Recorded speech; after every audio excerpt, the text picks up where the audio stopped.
mungkin pada waktu yang tepat Ruben juga mungkin akan mengambil suatu sikap kan untuk mengambil langkah berikutnya. Sampai hari ini kan tidak pernah berkurang pelaku-pelaku yang melakukan kejahatan dengan menggunakan media elektronik.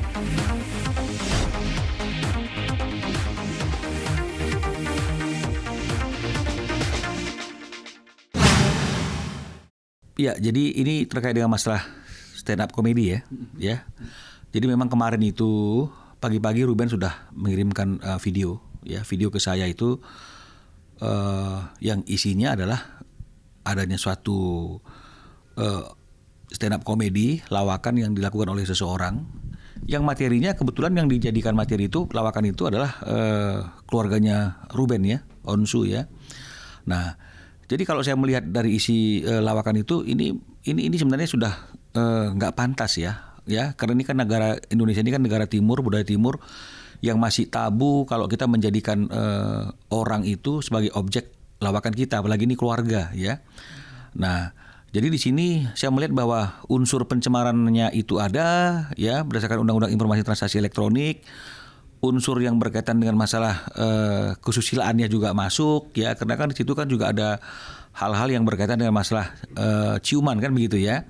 Nah, jadi ini sama sekali tidak mendidik ya. Lawakan itu sebenarnya bisa dibuat lucu dan mendidik. Kalau ini kan tidak. Kita menjadikan orang lain sebagai objek lawakan kita lucu, tapi tidak lucu buat orang yang dijadikan objek ya. Nah, kalau memang tadi misalnya itu lawakan 2 orang, 3 orang di atas panggung yang kemudian memang itu adalah salah satu bagian dari skenario lawakan mereka dan itu ada kesepakatan, mungkin itu lain ceritanya. Meskipun sebenarnya kalau secara pendidikan tidak baik juga kita mempertontonkan body shaming sebagai lawakan kita, walaupun kita setuju karena masyarakat yang menilainya kan itu kan bisa berbeda-beda reaksinya ya. Nah, ini juga seperti itu. Bagaimana seorang anak dijadikan bahan lelucon terkait dengan masalah kedekatannya dengan ibunya dan kemudian dikaitkan lagi dengan bapaknya, ini sebenarnya tidak pantas. Dan kalau misalnya kita melihat dari sisi hukum juga bahwa pencemaran nama baik itu kan timbulnya itu kan juga ada syarat subjektivitasnya ya. Unsur subjektivitas itu adalah ketika seseorang sudah merasa nama baiknya dicemarkan, maka unsur pencemaran itu sudah mulai ada ya. Nah, karena pencemaran itu dilakukan melalui media elektronik, maka mungkin akan lebih tepat dan dekat dia ke Undang-Undang Informasi Transaksi Elektronik ya. Nah, kan kita lihat tuh lawakannya tuh banyak orang kan yang mendengarkan kan, ada suara tertawa, kemudian itu juga menjadi suatu postingan yang viral yang disaksikan oleh banyak orang. Jadi unsur pencemarannya itu sudah masuk kalau saya lihat ya. Nah, jadi meskipun memang Ruben belum ada perkataan apapun ke saya, hanya masih kirim data, kirim video, dia minta saya keep agar itu bisa kita pegang. Mungkin pada waktu yang tepat Ruben juga mungkin akan mengambil suatu sikap kan untuk mengambil langkah berikutnya terhadap apa yang dilakukan oleh stand up comedy ini. Apa langkah lain yang bisa kita lakukan untuk mempertahankan hak kita secara hukum? Ya, masa kita mau debat di publik kan nggak mungkin juga ya. Jadi memang yang satu-satunya pilihan untuk melakukan perlindungan atas setiap tindakan-tindakan yang melawan hukum terhadap kita ya pasti kita akan melakukan yang namanya itu laporan ya. Tapi memang belum ada pembicaraan ke arah sana. Tapi kalau memang misalnya pada waktunya dianggap ini sudah kelewatan, mungkin langkah yang akan diambil adalah langkah hukum dengan melaporkan orang yang menjadikan keluarganya Ruben Onsu sebagai bahan lawakan dalam stand up komedi. Nah, cuma kan kita nggak mau terburu-buru, nanti kesannya Ruben kok norak banget, sedikit-sedikit lapor. Tapi bagaimana lagi gitu loh. Kalau nggak ditanggapin orang jadinya dengan leluasa melakukan penghinaan yang terus-menerus dengan berbagai macam cara kan begitu, nggak ada henti-hentinya. Kalau misalnya kemudian kita melakukan upaya hukum, dianggap bahwa sedikit-sedikit kok lapor. Jadi memang ini suatu dilema juga. Tapi memang yang paling tepat adalah untuk mempertahankan hak kita dari setiap perbuatan yang nggak terpuji seperti itu adalah dengan menyerahkannya kepada pihak yang berwenang. Sampai dengan hari ini, saya belum mendapatkan informasi apapun dari Ruben dengan adanya permintaan maaf dari pihak yang melakukan Ruben dan keluarga sebagai bahan di stand up komedinya ya. Dan kita sebenarnya tidak mengharapkan ada permintaan maaf. Ya, kalau saya bilang ya yang kita harapkan sebenarnya jangan jadikan lagi keluarga ini menjadi objek ya objek apapun yang membuat keluarga ini merasa tidak nyaman kan begitu ya. Nah, tapi kalau memang misalnya kemudian ada perbuatan yang dilakukan seperti apa yang dilakukan saat ini, kita juga berpikirnya bahwa penyelesaian yang paling baik itu kan adalah penyelesaiannya secara melaporkan kepada pihak berwenang ya. Karena kalau nanti misalnya kemudian pilihan kita adalah tetap berdamai secara kekeluargaan, efek jerahnya nggak muncul. Kita lapor ke polisi aja orang nggak jerah. Ya apalagi kalau misalnya kemudian ada orang yang melakukan tindakan yang seperti ini, terus kemudian kita damai gitu ya. Besok ada lagi, damai lagi. Nah jadi akhirnya orang akan menjadikan ini sebagai terus-terusan objek yang membuat mereka merasa nyaman kan, karena nggak ada efek apapun. Kalau dikatakan membalas kan, kalau saya melihatnya sih itu bukan suatu sikap membalas ya, karena kan balas membalas itu juga suatu hal yang nggak bagus ya.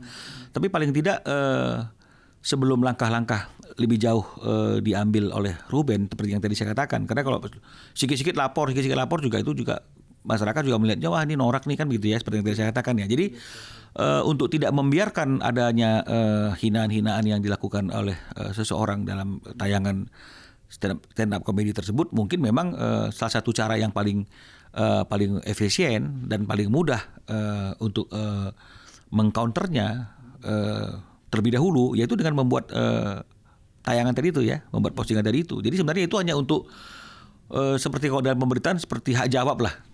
Ya, agar paling tidak itu mudah-mudahan bisa menjadi suatu hal yang mereda dulu atau mengerem dulu ya apa yang sudah terjadi. Tapi kita akan pertimbangkan mungkin lebih lanjut kalau memang misalnya hal itu juga tidak terlalu efektif dari video yang kita buat tadi itu, mungkin ya Ruben akan punya pemikiran yang lain untuk melakukan langkah-langkah yang lain. Tapi saya yakin Ruben pasti juga tidak akan mau kalau misalnya kemudian dia terkesan sedikit-sedikit lapor kan begitu ya.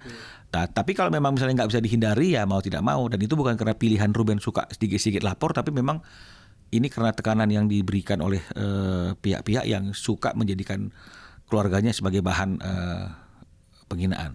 Nah, jadi memang secara etika juga kalau memang kita ingin menjadikan seseorang itu menjadi sebagai bahan lawakan kita, itu kan harus ada persetujuan, ada pemberitahuan kan gitu ya. Makanya saya katakan kalau misalnya 2-3 orang yang membuat lawakan dalam skenario itu ada yang dikorbankan kan begitu ya, ada body shaming dan segala macam, itu kan pasti sudah berdasarkan kesepakatan.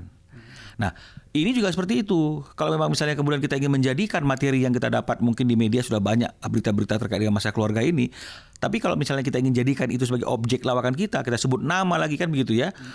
Ini kan juga harusnya ada persetujuan ya, ada persetujuan atau ada izin kan begitu ya dari orang tersebut. Nah, tapi saya rasa siapa sih yang mau mengizinkan kalau dirinya dijadikan suatu objek lawakan, apalagi lawakannya ini sangat sensitif ya.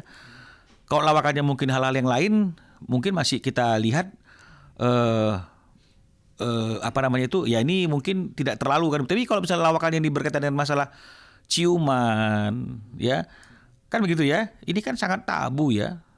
Ya ini yang menjadi persoalannya. Nah, jadi mungkin langkah Ruben untuk bertanya kepada Indra Warkop itu kan juga Ruben juga ingin memahami bagaimana sih sebenarnya dalam lawakan itu ada nggak kode etik, ada nggak hal-hal yang rambu-rambu yang harusnya ditaati sebagai seorang komedian. Nah, ternyata kan Indro menyatakan bahwa memang seharusnya ada permintaan izin kepada yang bersangkutan. Nah, jadi kan ini kelihatan.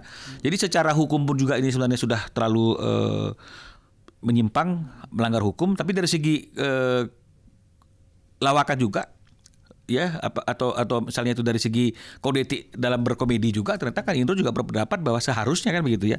Artinya apa yang dilakukan oleh stand up komedi ini kan tidak mengikuti aturan, tidak mengikuti aturan dalam dunia komedi, tidak mengikuti aturan yang ada berkaitan dengan masalah media sosial, ITA dan sebagainya. Jadi memang kalau menurut saya Ruben cukup hati-hati dalam mengambil keputusan dan langkah dalam perkara ini, makanya dia juga tidak mau gegabah, makanya dia juga tanya. Nah, tapi kembali lagi, ini Indonesia ini kan masih tabu hal yang seperti itu. Di negara-negara lain mungkin ada. Bahkan kepala negaranya dijadikan objek komedian juga nggak ada masalah. Kepala negaranya juga nggak akan tersinggung gitu ya. Tapi ini negara yang masih tidak mengenal hal-hal yang seperti itu. Ya, budaya yang santun kan gitu ya, yang artinya itu tidak vulgar gitu. Saya nggak bisa menilai siapa yang salah siapa yang benar ya, tapi mungkin seperti ini. Banyak orang yang mungkin beranggapan ya, juga misalnya pihak-pihak televisi juga misalnya, ini kan sama, dia berpikir seperti penerbit, ya. Jadi kalau misalnya ada orang yang membuat tulisan, ya, selalu penerbit kan membatasi tanggung jawabnya itu dengan mengatakan bahwa isi di luar tanggung jawab penerbit, kan begitu, ya. Jadi jangan-jangan mereka juga berpikir apa yang menjadi suatu tayangan dan tampilan dari siapapun itu di luar tanggung jawab pihak yang menyiarkan. Nah, padahal kalau kita lihat dari Undang-Undang ETA itu sendiri, yang harus juga ikut bertanggung jawab kan adalah orang yang membuat suatu informasi yang ada unsur pencemaran nama baik, pelanggaran kesusilaan atau fitnah itu adalah orang yang termasuk yang menyiarkan hal-hal tersebut yang membuat orang dapat mengakses. Jadi dengan kondisi yang seperti itu sebenarnya pihak pertelevisian juga sebenarnya harus bertanggung jawab. Cuma sekarang sering terjadi bahwa pihak pertelevisian itu atau pihak penyiaran itu kan berlindung di Undang-Undang Pers.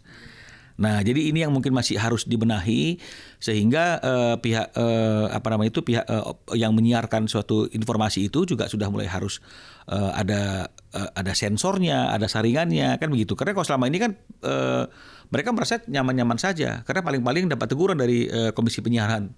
Tapi kalau misalnya proses hukumnya kan dianggap karena dia pers, dia dilindungi. Nah, jadi ini yang membuat akhirnya pihak yang menyiarkan ya dia siarkan saja, kurang kontrol materi-materi yang diberikan oleh orang yang mengisi acara, kan begitu. Nah, itu yang mungkin saya lihat. Jadi ini yang mungkin kalau memang perlu dibenahi, ya ini yang perlu dibenahi. Karena jangan sampai kita memberikan fasilitas kepada orang-orang yang melakukan sesuatu yang kontennya adalah konten yang ada unsur penghinaan, pencemaran nama baik dan juga yang melanggar kesusilaan.